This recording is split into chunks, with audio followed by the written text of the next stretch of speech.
Morning all. It's the I don't know of March, but I just thought I'd give a quick update for anyone who is actually following what I'm doing with the asparagus. The artichoke, they're basically a taproot. So I just stuck a load of muck in, made a hole, stuck them in. I've got 4 artichoke there. They're obviously very Mediterranean. People don't really know how to eat them around here. I don't really eat them that much, but I do eat the preserved ones. Strawberries are looking amazing, just quickly. You know, we're obviously doing something right. Look at the crowns. Look at the crown on this one. I think that's a foot across. That's a foot across. So doing something right, and the broads are up. Anyway, so back to the asparagus. So I found a really interesting way to find out the best way to plant stuff is where you see they've been grown commercially. Hopefully there's a photo online of where a farmer or an intelligent person has sort of dug down a trench and sort of presented how the roots form in their natural state, and that is such a really important tip for learning how to plant stuff. So you would thought that you just plant down like that, but that's not what asparagus does. It spreads out in a kind of spidery form like that, and then these are the shoots that we would eventually be eating. These, I'm sure I bought green, but they've just given me loads of white, but white's fine, it's more expensive, so I think they must have run out. So what I'm going to do is just stick a load of compost on there, just to cover the roots. There's some fresh brobby, sheep manure under there, relatively fresh. So I've put cardboard down to stop the initial roots burning, whilst we get some water in there and sort of let that down a bit. This compost is not great. It's just compost, just the cheapest I can find. From an organic cooperative called Kapla. None of the big companies. Kapla is a good one. Anyway, so there's my spacing. A little bit close, maybe. They say 1 to 2 feet. They don't like being moved, but eventually that'll just be a mass of asparagus, and then we'll see. Asperge. We will see. So yeah, sorry, rambling. Gonna stick some of that compost on top of there. Then I got because I'm feeding the donkeys, I got a big bag of shit from them, which I can carry at least 1 down from every day. So that will be used actually for the rhubarb, which I'll make a video of, and the rhubarb I'm going to be planting up there next to the water source. But I have got a load of, the greenhouse is looking good. I've just got permission to build a new greenhouse actually in my house. Comfort is coming up nice. So yeah, today I'm just going to, this is the manure from the donkeys. Fresh, I know, but rhubarb are not going to care. And that's the rabbit muck that I hoofed up yesterday. So I'll put the layer of compost down, bit more cardboard, never hurts, and then dick that on, and then I'm going to rake up all the leaves from the road, get that on. Sadly, my weeding suppressant plan here for the ranunculus, the buttercup, is not really efficient enough. It's quite a sad thing, but I've got loads of straw coming. I've got literally 8 tons of it. You see, they're still alive. You see it? Still alive. The raspberries are still alive, still dormant. Good. So all the strawberries are doing well. All of them are officially lifted.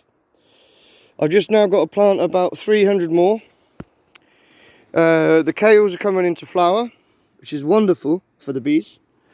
and I'll make a video for the garden below. But the cuttings have all taken. I mean, fucking 99% of them have taken. So we know that we can grow this particular quasi of my own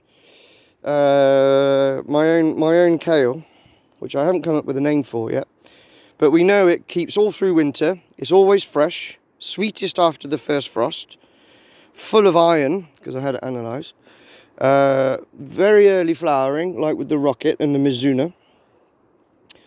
You can take cuttings from it. And then I've left the stems in, just for now, because this will be April by the time I get round to doing anything with this land. So I'm just curious to see how well they grow back. Because again, you see, I could take that as a cutting.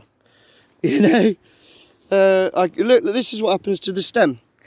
They really want to go. They just want to go.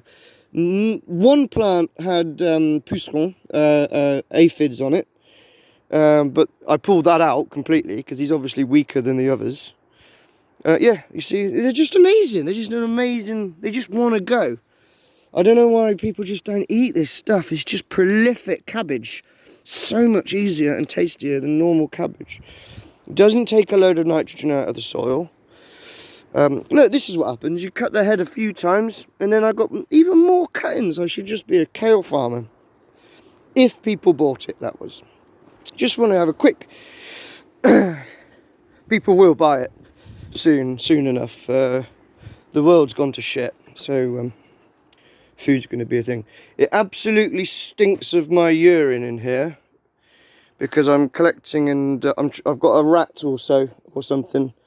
I found this hole he's made. So you see down there. So I've cleaned the litter tray from my cat, stuck a load of its crap down there, and I've put three litres or so of my own brew along there. It does smell. And then I cleaned a bit of the fire out, so we've got ash in here. I've burned all the bones that are too big for oil or too small, and all my junk. But what's interesting as well is this mustard, which is also a brassica, this Indian mustard. I know it doesn't look like much because I put all of this junk on there.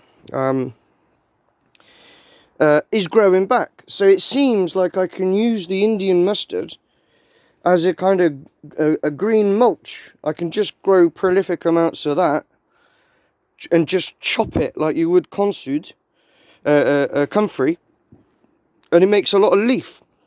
So I'm curious. I mean, I won't keep these eventually. I'm just curious to see how well they grow back. There's my dog eating some play. I'm sorry it stinks in here, dog, but we can't have rats. And then there's my how I've done the parsnips. I haven't seen any activity just yet, but that's kind of normal. But we are making significant progress. I want to get one particular job totally finished next week. I've got some help to do that. And then I really just want to get the last of the strawberries in, which is the last terrace. I've calculated we should have enough. And then I'm bringing up seeds as I go. Now these are these are white chard, ginger. I've still got a few garlics to go in. Whilst on the subject of garlics, I've got the wild garlics, which taste amazing. By the way, they are doing well. They've come up. Wild garlics are up. Which of course after a couple of years will be divisible. But yeah, I'm looking forward to making the video about the rhubarb up there, because that's a really genius idea. Here are all my grapes. Chicken potatoes, just started. They'll be going in the compost bags that I've got, that I'll be mixing with soil excavated from somewhere and all of the straw that I've got. It worked last year for the sweet potatoes. I'm just thinking, well, I've got loads of bags and I always eat potatoes. I've not got a lot of space, and I've got a lot of bags. So I've decided not to make this for the rabbits now, because I have access en route to 10 good rabbit cages already in place. These are all the brassicas. My leeks did absolutely nothing over winter. A few will make it. Fennel and Artemisia are doing fine. And I'm pretty sure that the celeriac has made a root. Really trying. I think it's trying. Yeah, there's a root. There's a root there. So we'll leave them, if anything, to keep the seed.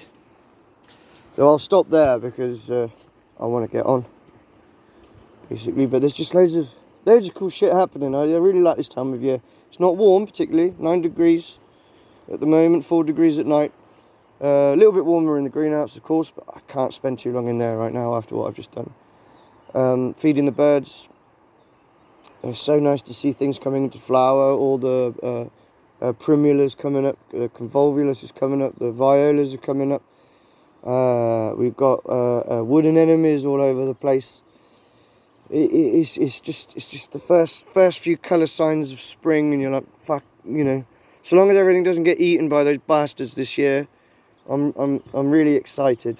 I know the world's fucked, but at least I know I've got food for whoever needs it. And I've also got a pretty good stock of strawberries. I'll do a count at the end, I think, once I'm finished. And then, yeah, the garden below, there's a load of real cool stuff going on down there, which I'll talk through another day. I don't know if you can see that. I can't see that.